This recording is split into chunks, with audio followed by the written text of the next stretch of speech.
Hi, I'm Danielle, the Clay Lady. Welcome to my studio on the Clay Ladies campus in Nashville, Tennessee. Today I'm going to teach you the squirrel story.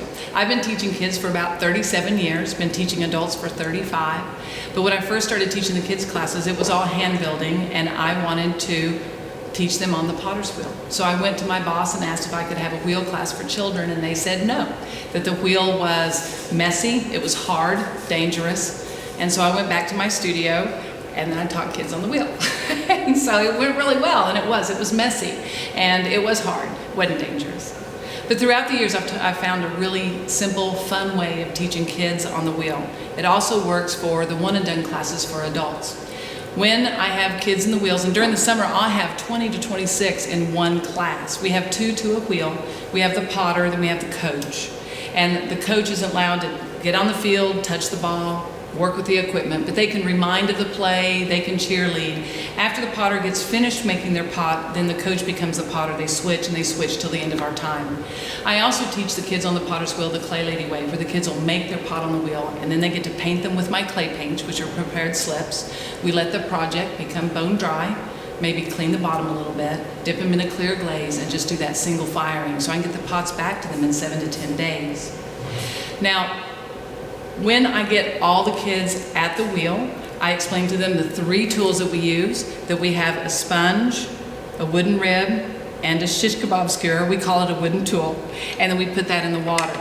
And then we talk about the clay. And then when they're sitting at the wheel, it's really not the clay that they are controlling, that they're actually controlling invisible forces around the clay, that they're controlling friction by always keeping their hands wet, that they're controlling centrifugal force by their wheel speed. The thinner the walls, the slower the wheel. Or if they feel out of control, they probably are slowed down.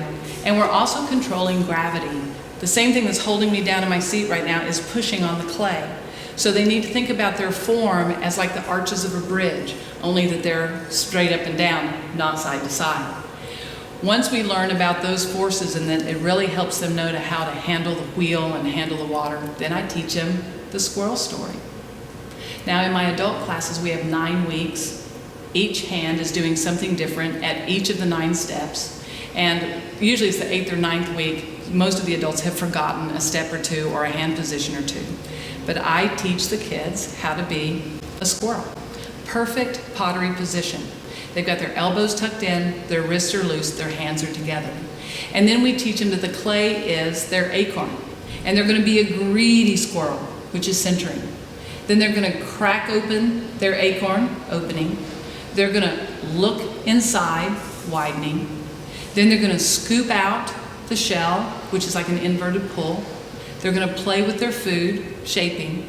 They're going to clean up after themselves, because although they're greedy, and although that they play with their food, they always clean up after themselves. And after they clean it up, they can paint it, of course, and then we pull it off the wheel, and then the coach becomes the potter.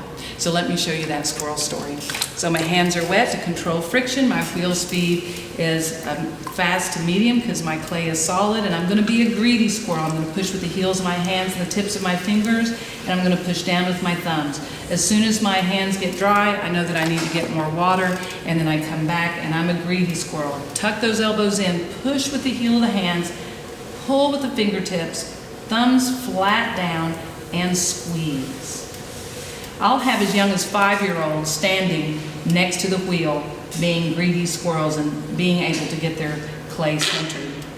Once they get their clay centered, they use their thumbs to crack it open. As soon as they hit dry clay, they know to get water, and they can go down. Now, I teach them to go to the top of their pinkies. That'll leave a good floor on your pot. So the top of their pinkies. That way we know that the bottom is a good thickness.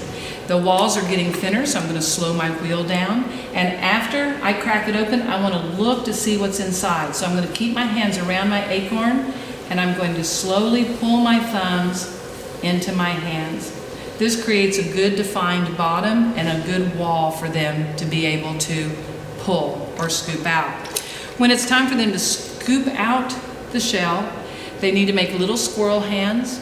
They're going to lean to the pedal, because most kids don't know their left and their right. And we're going to put the one hand on the outside, the other hand on the inside, and we're going to go from the bottom to the top and scoop. The outside hand will follow the inside hand. This is a bit of an inverted pull. Actually, it works really well because the inside hand is being controlled by the outside hand going from the bottom to the top. We want to scoop until the walls are thick as an Oreo cookie, which is a Clay Lady rule, not a double stuff, not one you've already twisted in half. We want it to be just right. Now down here, I call this the savings account. So we want to be able to get some of that clay up in our scoop. So we're going to make sure that our hands are slipping across the surface, and we're going to hold at the bottom and then do one more scoop. After they're able to scoop and get some height, then it's time to play with their food. And they can play with that shell by collaring. And we learned that pots have body parts: a foot, a belly, a shoulder, a neck, and a mouth. Or they can make their little squirrel hands, and if they want to make the belly bigger, they can scoop out and they can dance up the side of their pot. Once we get the shape that they want, it's time to clean up after ourselves. And so what we'll do to clean up, we want to make sure that there's no water in the bottom. We want to make sure that the bottom is nice and tidy on the outside so that I don't have a lot of work to do when it's time to do that single firing. Also, because the clay paints are actually prepared slips and they're watery, we want to make sure that the clay is dry so that when they paint on the wheel, that they're able to really get a good coating of that clay paint on. This is when the rib comes in, to really tidy that up at the bottom. And then they can use my clay paints. My clay paints are just prepared slips. I have 20 colors for you to choose from. They're sold at Mid-South Ceramic Supply here on the campus. They really enable a teacher to have a good clay program because they're inexpensive, and again, you only have to do that one-time firing. So the kids can use the clay paints. Adults, of course, love it too, especially if it's a one-and-done workshop. As I paint this, I could paint the inside a different color, paint the outside, and I want to show you what you can do with the wooden tool. It's got a pointed end, but it also has this flat end, and we can do some design work. You don't push real hard, but I can pull that clay paint off, and there can be some nice design work done while they're at the wheel, which gives it just a nice design. So after they paint, they would use the wire to run it underneath, either use pot lifts or move the back for it to become bone dry. Then I can put it in a clear glaze, my Clay Lady glaze. It's got such a great window of success. It can go on a little thick works, a little thin works. It's a great glaze. And then it would go in for a one-time firing. So if you ever get a chance to come to Nashville, stop, look me up, say hi here on the Clay Ladies campus. Maybe share your stories of how the squirrel story worked for you. Thank you so much. I hope this video was helpful.